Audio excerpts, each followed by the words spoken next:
البدع والأهواء، أهل البدع العقائدية وأهل البدع السياسية. نقول بيننا وبينكم السلف، بيننا وبينكم الكتب، كان فيقول البدع بيننا وبينكم. بسم الله الرحمن الرحيم.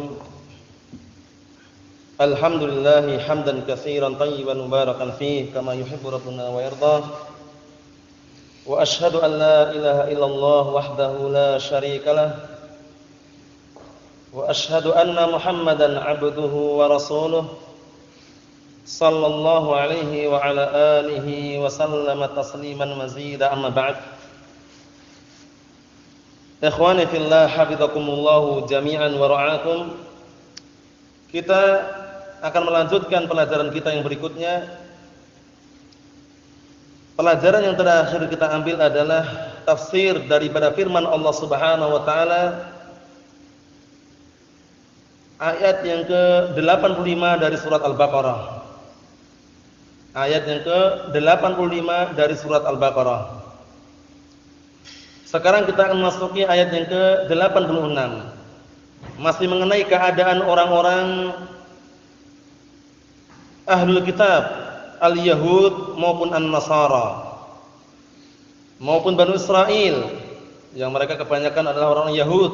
Nah, keadaan mereka yang mereka barakallahu fikum hafizakumullah menjual ayat-ayat Allah Subhanahu wa taala demi mendapatkan dunia mereka, dan mereka meninggalkan akhirat mereka demi mendapatkan dunia mereka.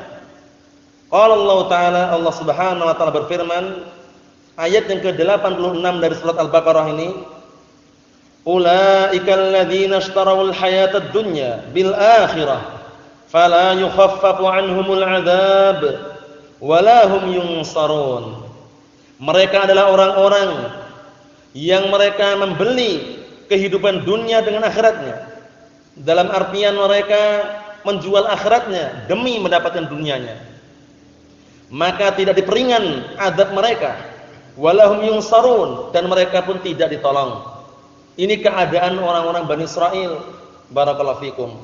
Oleh karena itu jangan sampai kita menjual agama kita demi mendapatkan dunia. Karena dunia dan agama itu tidaklah sama nilainya.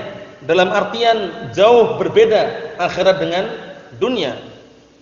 Adapun dunia, na barakallahu fikum wa hafizakumullah, adalah negeri yang tidak selamanya, negeri yang tidak kekal, hanya negeri sesaat saja. Setelah manusia semula berada di dalam negeri yang pertama atau tahapan pertama, yaitu di dalam perut ibunya. Kemudian setelah itu terlahirlah anak tersebut, akhirnya memasuki negeri yang berikutnya, yaitu dunia. Setelah itu nanti manusia akan diwafatkan dan dimatikan. Akhirnya masuk negeri yang berikutnya, yaitu negeri barzakh, alam kuburan, alam penantian, menunggu alam yang berikutnya, yaitu hari akhirat. Yang mana di akhirat tersebut barakallahu fikum kekal selamanya. Penduduk surga kekal di dalamnya, penduduk neraka kekal di dalamnya, yang memang itu adalah penduduknya. Nah, oleh karena itu barakallahu fikum hafizakumullah, dinukilkan sebuah ucapan yang sangat indah dan bagus mengenai orang yang bisa mengumpulkan antara dunia dan agamanya, itu bagus sekali. Namun kalau seandainya tidak bisa mengumpulkan antara dunia dan agamanya, maka kedepankanlah agama daripada dunianya. Nah, ma ahsanad dunya wad din idza istama'a la barakallahu dunya bila dini. Alangkah indahnya, alangkah bagusnya manakala agama dan dunia itu bisa bersatu. Dalam artian bisa, na barakallahu fikum, mengumpulkan duanya. Namun apa yang disebutkan dalam sebuah pantun ini atau dalam ungkapan ini, la barakallahu dunya bila dini, dan dunia tidak akan berkahnya, tidak ada barokahnya manakala tanpa agama. Oleh karena itu barakallahu fikum hafizakumullah, jangan sampai kita mencari dunia kemudian berseberangan atau bertabrakan dengan agamanya. Namun upayakan yang kita cari adalah akhirat, adalah agama. Karena manakala seorang hamba yang keinginan kuatnya adalah akhirat, dunia akan mengikutinya. Namun Sebaliknya, barang siapa yang keinginan kuatnya, ambisinya adalah dunia, belum tentu akhirat mengikutinya. Dan ini perkara yang terbukti dan kita saksikan, tidak perlu lagi kita buktikan. Nah, kita lihat tafsirannya di sini. Tafsir daripada ayat yang ke-86 dari surat Al-Baqarah ini, qala al-mufassirun ulaika humul ladina atharul hayatad dunya 'alal akhirah. Mereka itu adalah orang-orang yang lebih mementingkan atau mengedepankan kehidupan dunia daripada akhiratnya. Apa balasannya? Fala yukhaffafu anhumul 'adzab. Azab mereka tidak akan bisa diperingan. Dalam artian tetap mereka merasakan azab tersebut. Walaysa lahum nasirun yansuruhum min adzabillah, dan tidak ada bagi mereka, tidak ada pada mereka seorang penolong yang bisa menolong mereka dari azab Allah Subhanahu wa taala. Tidak ada satupun. Karena pertolongan itu hanya milik siapa? Milik Allah Subhanahu wa taala. Wa man nasru illa min indillah, dan tidaklah ada pertolongan melainkan sumbernya dari sisi Allah Subhanahu wa taala. Iyansurukumullah fala ghaliba lakum wa yakhdhulkum faman dzal ladzi yansurukum min ba'dih wa 'alallahi falyatawakkalul mu'minun. Jika Allah Subhanahu wa taala telah menolong kalian, jika Allah taala menolong kalian, fala ghaliba lakum, maka tidak ada satu orang pun yang bisa mengalahkan kalian. Sebaliknya, wa yakhdhulkum, namun jika Allah taala menghinakan kalian, merendahkan kalian karena kalian tidak mau menegakkan, mendakwakan agama Allah Subhanahu wa taala, tidak mau menerapkan syariat Allah Subhanahu wa taala, faman dzalladzi yansurukum ba'dih, faman dzalladzi yansurukum min ba'dih. Siapa lagi yang akan bisa menolong kalian setelahnya? Selain Allah Subhanahu wa taala enggak ada. Wa 'alallahi falyatawakkalul mu'minun, dan hanya kepada Allah lah orang-orang beriman bertawakal kepadanya. Naam, ikhwani fillah hafizakumullah jami'an. Jadi pertolongan Allah Subhanahu wa taala menyertai orang-orang yang senantiasa mengembangkan, mendakwakan agama Allah Subhanahu wa taala, membela, menjaga agama Allah Subhanahu wa taala, sebagaimana firman Allah Subhanahu wa taala, ayat yang sering kita ulang-ulang, ya ayyuhalladzina amanu in tansurullaha yansurkum wa yutsabbit aqdamakum.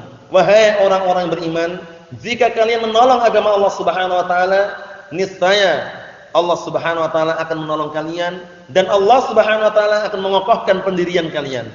Kekokohan itu sumbernya dari Allah Subhanahu wa taala. Karena selama kita berada di atas jalan yang benar, berada di atas manhaj yang benar, berada di atas akidah yang benar, agama yang benar, maka sesatnya orang yang sesat tidak membahayakan bagi kita.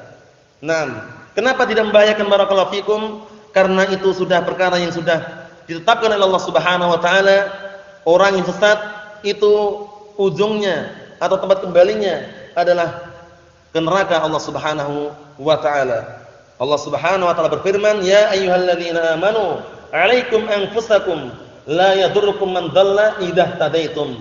Selama kita berada di atas hidayah yang benar, hidayah taufik, Al-Qur'an dan As-Sunnah, maka kata Allah Subhanahu wa taala, "Wahai orang-orang yang beriman, jagalah diri kalian, la yadurrukum man dhalla idza tadaitum." Tidak membahayakan kalian orang yang sesat manakala kalian berada di atas petunjuk. Manakala kalian diberikan petunjuk hidayah oleh Allah Subhanahu wa taala, sesatnya orang yang sesat itu tidak akan membahayakan kita. Syubhatnya kita bisa cegah dengan ilmu yang kita pelajari. Syahwat kita bisa mencegahnya dengan kesabaran. Semua itu butuh yang namanya perjuangan dan pengorbanan, serta barakallahu fikum menyempatkan waktu untuk menghilangkan semua perkara-perkara yang tidak diinginkan tadi. Perkara syubhat dan perkara syahwat. Karena dua perkara tersebut tidak akan terhilangkan, tidak akan seorang hamba mampu menepisnya kecuali dengan adanya usaha. Paham ya? Syubhat ditepis dengan apa? Ilmu. Ilmu tidak akan bisa diraih kecuali dengan usaha. Syahwat akan ditepis dengan apa? Sabar, kesabaran. Kesabaran tidak akan terwujudkan kecuali ada usaha. Barakallahu fikum, sehingga perlu diperhatikan. Itulah akibat orang-orang yang barakallahu fikum, mereka lebih mengedepankan kehidupan dunia daripada akhiratnya. Padahal Allah Subhanahu wa taala telah berfirman, "Wa mal hayatud dunya illa mata'ul ghurur." Tidaklah kehidupan dunia melainkan hanya perhiasan yang semu, yang perhiasan yang fana. akan hancur dan akan binasa. Nah, barakallahu fikum. Oleh karena itu Nabi kita Muhammad sallallahu alaihi wa ala alihi wasallam telah memberikan banyak nasihat dan arahan bahwasanya jangan sampai kita mengikuti atau terjerumus dalam fitnah dunia ini karena sangat berbahaya sekali. Fa wallahi mal faqra akhsha 'alaikum, kata Rasulullah. Maka demi Allah, bukanlah kefakiran yang aku takutkan pada kalian. Walakin akhsha 'alaikum, walakinni akhsha 'alaikum. Akan tetapi aku takutkan pada kalian antubsatat dunya 'alaikum kama busitat 'ala man kana qablakum. Yang aku takutkan, yang aku khawatirkan, dibentangkan dunia di hadapan kalian sebagaimana dibentangkan orang-orang sebelum kalian dunia tersebut. Kemudian apa setelah itu? Fatanafasuha kama tanafasuha fatuhlikakum kama ahlakathum. Kemudian kalian berlomba-lomba mencari dunia, berlomba-lomba mengumpulkan dunia. Akhirnya sebagaimana orang-orang yang sebelum kalian berlomba-lomba mengumpulkan dunia, berlomba-lomba mencari dunia, fatuhlikakum kama ahlakathum. Akhirnya dunia tersebut membinasakan kalian sebagaimana orang-orang sebelum kalian dibinasakan dunia tadi. Dibinasakan sebab karena dunia tadi. Barakallahu fikum. Naam. Ad-dunya sijnul mu'min wa jannatul kafir. Dunia itu adalah penjaranya orang mukmin, surganya orang kafir. Kenapa demikian? Ikhwani fillah, dikarenakan dunia banyak perkara-perkara yang diharamkan untuk kita. Naam. Kaum lelaki maupun wanita diharamkan minum khamr. Kaum lelaki maupun wanita diharamkan perkara-perkara ribawiyah. Banyak perkara yang diharamkan. Paham ya? Nah, kemudian kaum lelaki diharamkan sutra. Paham ya? Dan yang semisalnya itu semuanya apa? Itu semuanya dibalik itu ada hikmah yang Allah Ta'ala berikan kepada hamba tersebut kelak di akhirat nanti. Karena barang siapa yang mentaati Allah dan Rasulnya, itulah sumber keberhasilan, sumber keselamatan yang tidak ada duanya. Taat kepada Allah dan Rasulnya. Nah, kita lanjutkan. Qala Allah Ta'ala, Allah Ta'ala berfirman, ayat yang berikutnya, ayat yang ke-87.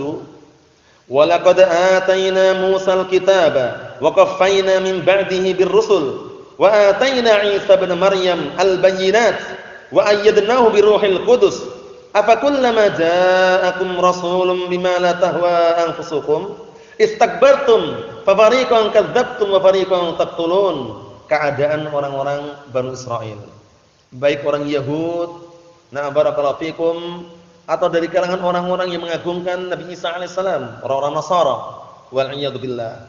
Kita lihat kisahnya bagaimana. Walaqad atayna Musal kitab, dan sungguh kami telah memberikan kepada Nabi Musa alaihissalam al-kitab. Karena orang Yahud menisbahkan diri kepada siapa? Nabi Musa, pengikut Nabi Musa. Nah barakallahu fikum. Naam. Wa qaffayna min ba'dihi birrusul. Kemudian barakallahu fikum wa hafizakumullah. Nah, kami pun juga memperkuat dalam artian kami ikutkan para rasul setelahnya dari kalangan Bani Israil. Jadi setelah Nabi Musa alaihissalam, nah Allah Subhanahu wa taala masih mengutus rasul-rasul yang lainnya. Namun apa yang dilakukan orang Yahud? Pekerjaan apa yang dilakukan oleh orang Yahud? Membunuh mereka. Membunuh orang-orang nah barakallahu fikum yang Allah telah utus menjadi rasul ini. Allah musta'an. Kisahnya sangat banyak sekali, di antaranya nah barakallahu fikum Allah Subhanahu wa taala mencatat apa yang mereka perbuat. Naam. Laqad sami'a Allahu qaulal ladzina qalu innallaha faqirun wa nahnu aghnia sanaktubu ma qalu. Itu lafaznya. Sanaktubu ma qalu wa qatlahumul anbiya. Itu syahidnya.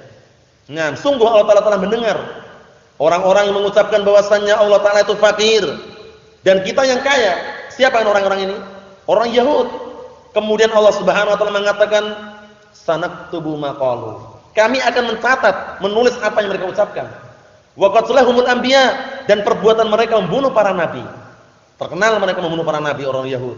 Wal iyad billah. Naam. Kita lihat di sini. Wa atayna Isa ibn Maryam al-bayyinat, dan kemudian kami pun datangkan kepada Nabi Isa alaihissalam al-mu'jizat, mu'jizah yang sangat nampak. Kemudian wa ayyadnahu biruhil qudus. Kemudian kami perkuat Nabi Isa alaihissalam dengan Ruhul Qudus. Siapakah Ruhul Qudus ini? Jibril alaihissalam. Jibril alaihissalam, karena beliau adalah malaikat yang menyampaikan apa? Wahyu. Malaikat yang ditugaskan untuk menyampaikan wahyu. Nah, barakallahu fikum, karena malaikat itu memiliki tugas-tugas tersendiri. Malaikat yang meniup sangkakala atau trompet nanti di hari kiamat siapa? Hah? Siapa? Israfil. Malaikat yang ditugaskan menumbuhkan tumbuh-tumbuhan dan menurunkan hujan siapa? Mikail. Malaikat yang ditugaskan barakallahu fikum mencabut nyawa siapa? Malakul maut. Malaikat yang ditugaskan untuk menyampaikan wahyu Jibril alaihissalam. Paham ya? Nah, barakallahu fikum. Itu semuanya ditugaskan dengan tugas-tugas yang Allah Taala berikan kepada mereka dan tidak ada satupun dari kalangan malaikat yang nolak. Semuanya taat kepada perintah Allah Subhanahu wa taala. La ya'sunallaha ma amarahum wa yaf'aluna ma yu'marun. Mereka para malaikat itu tidak ada yang bermaksiat menolak perintah Allah Subhanahu wa taala dan bahkan mereka mengerjakan apa yang mereka diperintahkan. Taat semuanya itu para malaikat. Nah, barakallahu fikum. Kemudian apa kullama ja'akum rasulun bima la tahwa anfusukum istakbartum? Apakah setiap kali datang kepada kalian rasul yang tidak sesuai dengan hawa nafsu kalian, kemudian kalian justru sombong, sebagian kalian mendustakan dan sebagian kalian membunuh para rasul tersebut. Bayangkan itu. Jadi para rasul ketika tidak mencocoki dengan apa yang diinginkan oleh orang-orang Yahud ataupun orang Nasara, maka sebagian mereka mendustakan dan sebagian mereka membunuh para rasul tersebut. Wal iyad billah. Kita lihat tafsirannya. Qala al-mufassirun. Tafsirannya kita lihat. Walaqad a'tayna Musa at-Taurah, dan sungguh kami telah memberikan kepada Nabi Musa Taurat. Wa atba'nahu bi rusulin min bani Israil, dan kemudian kami ikutkan dengan para rasul dari kalangan Bani Israil. Bani Israil keturunan Nabi Yakub alaihissalam. Karena Israil adalah Yakub alaihissalam. Dalam bahasa Ibraniyah, Isra itu abd, il itu adalah Allah. Jadi Israil Abdullah maknanya. Hamba Allah. Wa a'tayna Isa bin Maryam. Kemudian kami berikan kepada Nabi Isa alaihissalam al-mu'jizat. Mu'jizat al-wadihat yang nampak. Sudah dijelaskan bahwa Nabi Isa adalah Abdullah wa Rasuluh, hamba Allah dan Rasulnya. Dan juga barakallahu fikum hafizakumullah, Nabi Muhammad alaihissalam, Nabi Muhammad sallallahu alaihi wasallam juga Abdullah wa Rasul, adalah hamba Allah dan Rasulnya. Namun apa yang dilakukan oleh orang Yahud wan Nasara, mereka tidak terima. Dalam artian mereka justru mengangkat lebih daripada kenabian. Terkadang menyatakan Nabi Isa adalah anak Allah. Terkadang orang Yahud mengatakan Uzair anak Allah. Paham ya? Barakallahu fikum. Namun itu tidaklah membahayakan. Karena Allah Subhanahu wa taala telah memberikan keterangan dan juga penjelasan tentang mereka. Wa qalatil yahudu Uzairun ibnullah. Orang-orang Yahud mengatakan Uzair itu anak Allah. Wa qalatin nasara Al-Masih ibnullah. Al-Masih ibnullah. Orang-orang Nasara mengatakan Nabi Isa itu anak Allah. Paham ya? Kemudian Allah Taala mengatakan dzalika qauluhum bi afwahihim yudahiuna qaulal ladzina kafaru min qabl qatalahumullah anna yufakun. Seperti itu ayatnya kan? Barakallahu fikum. Itu adalah ucapan mereka. Ucapan orang Yahud dan Nasara yang menyamai dengan ucapan orang-orang kafir sebelumnya. Qatalahumullah. Semoga Allah Taala merangi mereka. Anna yufakun. Bagaimana mereka bisa dipalingkan dari petunjuk yang sangat jelas dan nampak tersebut? Wal iyad billah. Wa qawwayna bi Jibril alaihissalam. Kemudian kami kuatkan Nabi Isa alaihissalam dengan Jibril alaihissalam. Apa kullama ja'akum rasulun bi wahyin min indillahi la yuwafiqu ahwa'akum?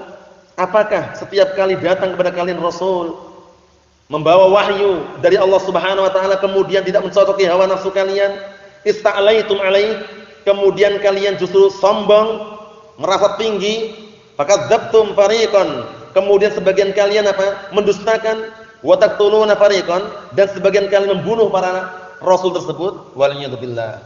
Ini menunjukkan barakallahu fikum hafizakumullah bahwasanya kebenaran itu lebih besar daripada sekedar hawa nafsu yang kita miliki. Upayakan kebenaran dari manapun datangnya, ingat-ingat. Dari manapun datangnya, yang namanya kebenaran harus kita benarkan. Datangnya dari orang Yahudi itu benar, kita benarkan. Datang dari musuh-musuh Allah, tapi kalau itu benar, kita benarkan. Paham ya? Cuman yang dilarang mengambil kebenaran ini jangan dari sembarang orang. Paham ya? Paham maksudnya? Kebenaran tetap kita katakan benar.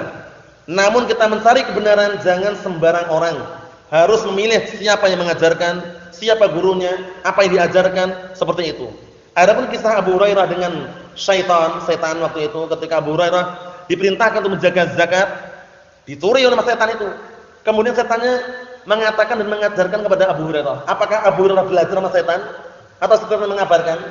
Setan mengabarkan. Jangan sampai berdalilkan dengan ini berarti boleh kita ngambil ilmu dari orang jahat. Abu Hurairah ngambil ilmu dari setan. Bukan seperti itu maknanya. Setan mengabarkan dengan kabar yang benar. Kalau kamu agar tidak diganggu, baca ayat kursi. Paham ya? Nah, itu benar enggak itu kabarnya? Benar. Rasulullah mengatakan shadaqaka wa wakadu. Benar kabarnya setan tadi kepadamu, benar. Tapi dia pendusta, setan itu. Paham ya? Ini menunjukkan bahwasanya yang namanya kebenaran kita katakan benar walaupun datang dari mana saja. Paham ya? Yang kebenaran tetap katakan benar. Paham itu ya? Nah, sehingga Syekh Shalal Al-Fauzan wafaqahullah, beliau menyatakan dalam sebuah barakallahu fikum ungkapan ketika beliau mensyarah kitab Masail Jahiliyah, beliau mengatakan wal wajibu 'alaika ayyuhal muslimu an taqbalal haqqa wa in kana ma'a man la tuhib. Yang wajib atasmu wahai seorang muslim agar engkau menerima kebenaran. Walaupun kebenaran itu bersama siapa orang yang kamu tidak sukai. Paham ya? Karena terkadang ya, permasalahan pribadi itu terkadang penyebab untuk tidak menerima kebenaran. Terbukti enggak ini? Terbukti. Punya masalah pribadi akhirnya apa? Enggak mau menerima kebenaran. Keliru. Apa kata beliau? Wala takunu al-adawatu syakhsiyatu wal ahwa an-nafsiyah mani'atan min qabulil haqq. Dan jangan sampai permasalahan pribadi, hawa nafsu individu itu menjadi penghalang untuk menerima kebenaran. Jangan sampai. Kalau yang namanya kebenaran kita katakan benar. Jangan membawa masalah pribadi untuk menolak kebenaran tadi. Paham itu ya? Ada seorang misalkan dia punya permasalahan pribadi dengan ustadznya misalkan. Jadi ustadznya menyampaikan kebenaran dia enggak nerima. Wah, enggak mau aku. Kenapa ustadznya itu enggak beres misalkan. Karena dia punya masalah pribadi dengan ustadznya. Paham itu ya? Padahal kebenaran yang disampaikan harus terima. Apa maksudnya ya? Jadi jangan sampai permasalahan pribadi itu barakallahu fikum dibawa dalam permasalahan manhaj yang akhirnya tidak mau menerima kebenaran. Keliru besar, keliru. Permasalahan pribadi diselesaikan, didudukkan permasalahannya, dimusyawarahkan, selesaikan, selesai urusan. Adapun permasalahan manhaj, permasalahan akidah, permasalahan agama kembali kepada Al-Qur'an dan As-Sunnah. Jadi jangan sampai kita keliru dalam memahami. Ini seperti ini. Jadi datangnya kitab-kitab yang Allah Ta'ala turunkan kepada Nabi Musa alaihissalam, barakallahu fikum, dan juga kepada Nabi Isa alaihissalam, kalau tidak mencocoki hawa nafsu mereka yang menolak. Jangan sampai kita mengikuti jejak mereka. Jangan sampai kita mengikuti jejak orang-orang Yahud dan Nasara. Wal'iyadzubillah. Jadi seperti itu keadaan mereka. Kita berupaya semaksimal mungkin yang namanya kebenaran tetap dikatakan benar. Yang namanya kebatilan tetap dikatakan kebatilan. Cuman dalam mengambil kebenaran jangan sembarang orang. Al-Imam Muhammad bin Sirin rahimahullah taala sebagaimana diriwayatkan oleh Imam Muslim dalam muqaddimahnya, beliau mengatakan apa? Inna hadzal ilma dinun fangduru amman ta'khuduna dinakum. Sesungguhnya ilmu ini adalah agama. Maka lihatlah dari mana kalian mengambil agama kalian. Jadi untuk mengambil agama, mengambil prinsip ajaran agama yang benar, melihat orangnya siapa yang mengajar, apa yang diajarkan, yang mengajarkan mengamalkan ataukah tidak. Seperti itu. Jangan sembarangan. Jangan mengatakan yang penting kan kebaikan yang kita ambil, itu tidak penting. Yang penting itu yang mengajarkan bagaimana, yang diajarkan apa. Apakah yang mengajarkan adalah ahlus sunnah wal jamaah, as-sabitun yang kokoh di dalam memegang Al-Qur'an sunnah, ataukah orang sembarangan? Karena banyak orang yang menyuruhkan as-sunnah tapi dia tidak mengamalkan. TV haram, enggak boleh berdakwah dengan televisi misalnya. Dia malah sendiri khutbah atau ceramah di depan layar. Menyelisih enggak berarti? Jangan diambil ilmunya dari orang seperti itu. Paham ya? Seperti itu perlu diperhatikan karena yang namanya ucapan upayakan kontinu istiqomah dengan perbuatannya. Dalam artian perbuatannya jangan sampai menyelisih daripada ucapannya tadi. Paham itu ya? Jadi banyak orang yang mengaku-ngaku seperti itu, cuman pengakuan itu tidak jadikan ibrah. Yang jadikan ibrah adalah kenyataan sesuai ataukah tidak ucapannya dengan perbuatan tadi. Na'am barakallahu fikum. Kita tutup yang terakhir di sini, ayat yang ke-88 wa qalu qulubuna ghulfun ini. Banyak alasan pokoknya mereka itu. Enggak mau langsung menerima ini ya benar seperti ini tak terima, enggak mau. Banyak alasan mereka. Mereka mengatakan wa qalu qulubuna ghulfun. Mereka mengatakan hati-hati kami ini tertutup katanya. Tertutup dengan sebuah tutup. Walau tutupnya apa yang jelas tertutup gitu. Itu kata mereka. karena mereka cuma mencari alasan agar dia menerima itu loh. Akhirnya balla'anahumullahu bikufrihim, bahkan Allah Subhanahu wa taala melaknat mereka dengan sebab kekufuran mereka. Faqalilan ma yu'minun, maka sedikit sekali dari kalangan mereka yang beriman. Ya na'am. Qala al-mufassirun wa qala banu Israil li nabiyillahi wa rasuli Muhammad sallallahu alaihi wa ala alihi wasallam. Kemudian banu Israil mereka berkata kepada Nabi Allah dan Rasulnya Nabi Muhammad sallallahu alaihi wasallam, qulubuna mughattah. Qulubuna mughattah. Hati-hati kami itu ditutup. Jadi kalau ditutup itu enggak bisa memahami kata mereka. Padahal cuma alasan ya, alasan. La yanfudu ilaiha qauluka. Ucapanmu tidak bisa mengalir, tidak bisa masuk meresap pada hati tersebut. Walaitsal amru kama idda'u. Padahal perkaranya tidak seperti yang mereka aku-aku tadi. Mereka mengatakan tertutup padahal enggak gitu loh. Cuman banyak alasan. Bal qulubuhum mal'unah nih, langsung dibalas langsung. Bahkan hati-hati mereka sudah dilaknat. Yang namanya sudah dilaknat, terus laknatnya sumbernya dari Allah Subhanahu wa taala, dijauhkan dan diusir dari rahmat Allah Subhanahu wa taala, seperti ini keadaannya. Wa hum matruduna min rahmatillahi bisababi juhudihim. Mereka adalah orang-orang yang terusir dari kasih sayang Allah Subhanahu wa taala dengan sebab pengingkaran mereka. Fala yu'minuna illa imanan qalilan la yanfa'uhum. Maka mereka tidak beriman kecuali iman yang sedikit yang tidak bermanfaat bagi mereka. Karena keimanan bukan sekedar diyakini, bukan sekedar diucapkan, namun keimanan diyakini dengan hati, diucapkan dengan lisan, yang inti adalah diamalkan dengan anggota badan.